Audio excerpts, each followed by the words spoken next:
coming in, we talking ownership off top with bags of money, cash. Like anybody gonna look at you and say, okay, is this drug money? How are y'all getting this money? Is it washed correctly? Like what's going on with this money? Well, you know, the LAPD, they ain't stupid. Like facts. They looking at you, you know, very, very closely. Like, oh, he next type thing, yeah. Exactly. Like they really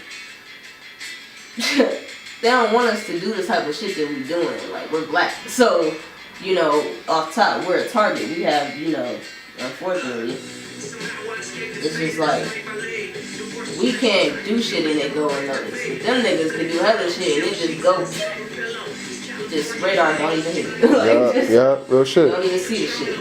But you know, let a young black educated man come through and really want to change some shit, that's the issue. Why? Because he's not just thinking about himself, he's thinking about everybody else around him. Like he's sparking the whole community. And he look like them too, type thing. Like what? We don't need another one. We don't need another one. You can't have him start ganging up on everybody. You know, uniting. You know what I mean? Like hold on, they gonna come to the marathon. They just see the shot, but wait a minute. It looks like they congregating and talking about cool shit. Wait. They be politicking. You can't tell me that there wasn't some undercover cops shopping at the marathon. I don't care what nobody says. Like, what you mean?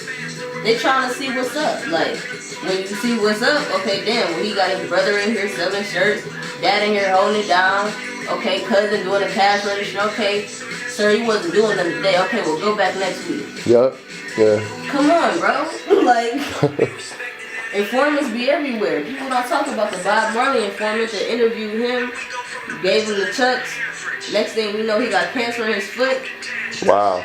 Like, people don't think about this shit. They think about it, they know about it, but they don't want to really put it into why things happen. Like, we don't get these leaders for no reason. They become leaders and use their voice. Everybody watching, like the positive people watching, the negative people watching. Like, it's intimidating to be black out here with a voice. Like, what? Yeah. They fought so hard to not even have us out here reading and writing. Like, at all. The last thing they want us to do is be woke in the third eye enough to be fearless to speak. Like, how dare you? Yeah, we gave you music and instruments and shit, but y'all ain't supposed to be saying this type of shit. Get back to the drugs and bullshit. Like, what are you saying? Right. Inspiring, teaching, wealth, Dr. Sadie health. What do you mean? Like, what are you saying? We can't have this. No, it's too influential. Dr. That's how it is, crazy. That's real, man. It's crazy like that. Cause you don't just take Nipsey out. I'm sorry, like I will never sit here in my soul and believe that man just took Nipsey out. Like, bro, come on. I grew up in Cleveland. My whole family, low key, is full of crazy people. Do crazy things. I won't say shit that I ain't supposed to say on camera, but crazy shit. And I know about how some shit go in the streets. And a lot of that shit, this story ain't gonna make sense because the media is behind it. And, you know, we gotta get updates on the news and shit. And we gotta have it make sense for the people out in society to know. Real niggas know. What happened didn't happen. I'm sorry. I don't care what anybody says. Yes, hate is real. You know, snitches exist, but I don't care. None of that is really real. Nipsey is a powerful vessel. And he wasn't just that to the people, he was that to the system as well. Like the institution that runs all this shit, they was like, this one is different. He doing it a little different. We can't have this. Yeah. Like, can y'all go shut that down? I nigga too homegrown.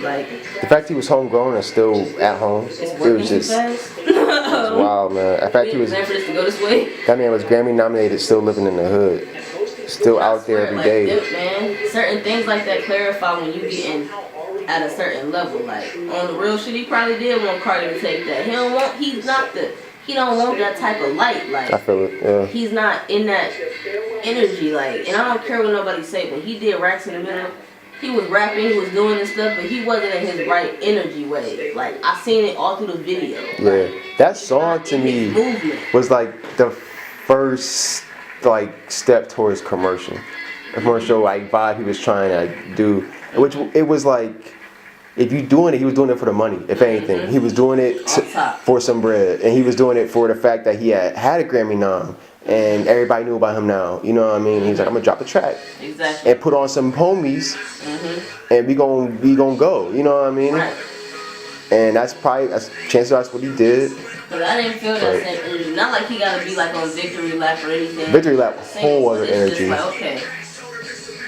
Real niggas know, like, you know your favorite artist like the back of your hand, no Keith, because it is energy. So I'm pretty sure, like, people who was, you know, growing up with Michael Jackson and stuff, like, they knew when Star started more or less. Like, okay, well, wait a minute.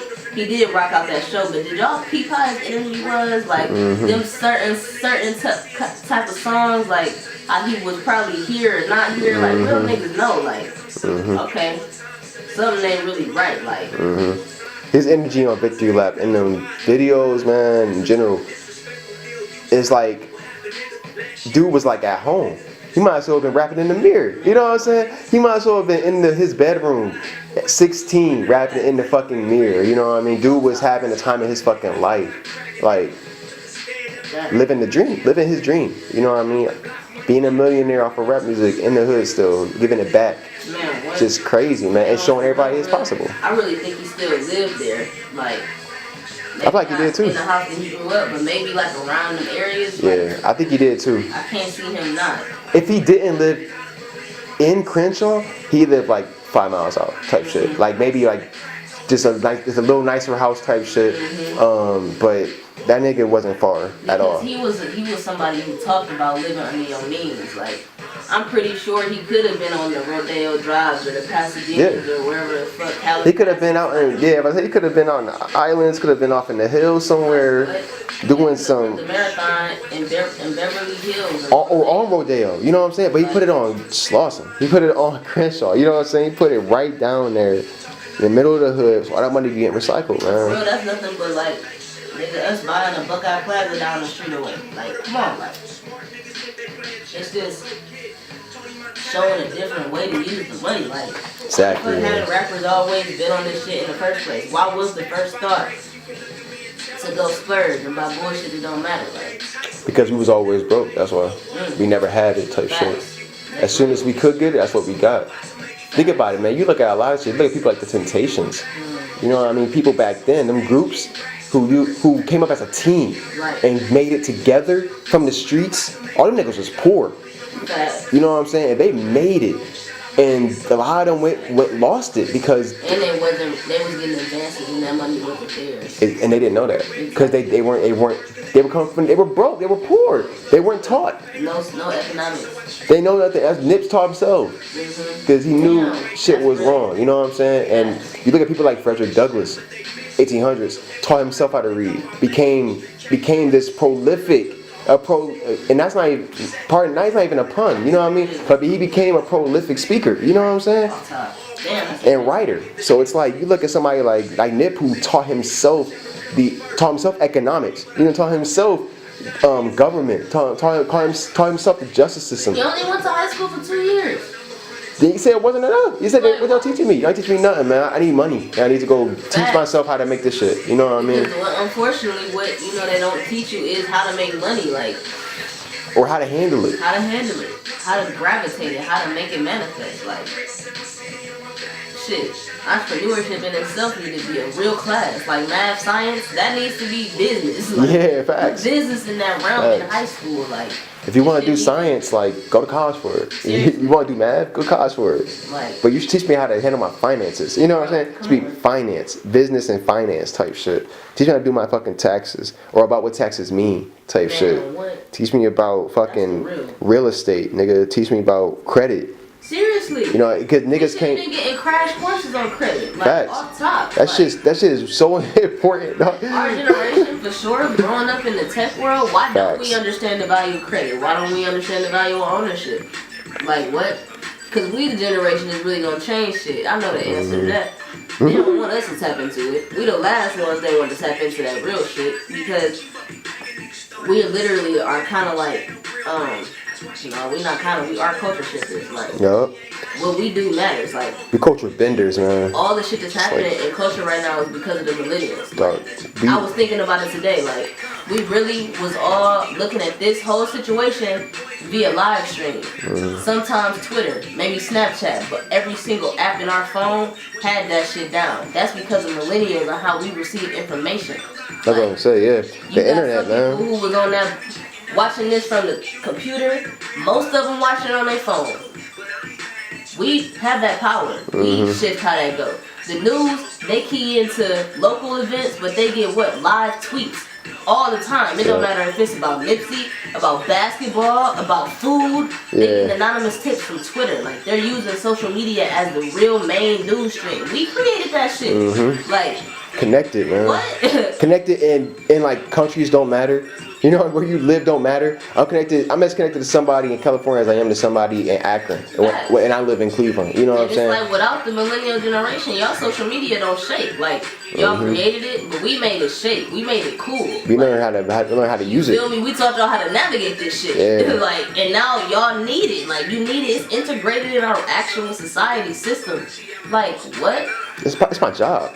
Come on. I get paid You for feel that. me? That's all I do. You Like, know what I'm what? saying? Like, And they want us to operate it. Like, they want us to be the culture shifters, but in some ways it's to take what we know and use it for themselves. We gotta take what we know and keep it to ourselves and Right. elevate. Like, and use it. we're geniuses for real. We grew up literally in the information age for a reason. Like our parents grew up in the baby boomer age for a reason.